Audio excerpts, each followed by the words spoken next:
ফালাইয়া বেঁধে ফেলো।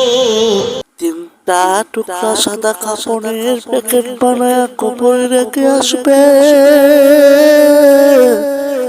সাথে মা যাবে না, বাবা যাবে না, ভাই বোনের সাথে যাবে না। অতএব এখন আল্লাহর কাছে চোখের পানি ছেড়ে তওবা করি, ওরে মালিক, আজ গুনার কারণে আমার দিলটা পাথর হয়ে গেছে, চোখে পানিও নাই।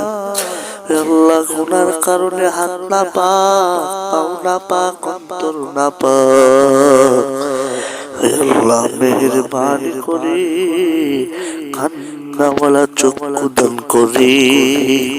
আয় আল্লাহ গুনার কারণে দিলটা পাথর, আল্লাহ জীবনের সব গুনাহগুলো মাফ করে দেয়।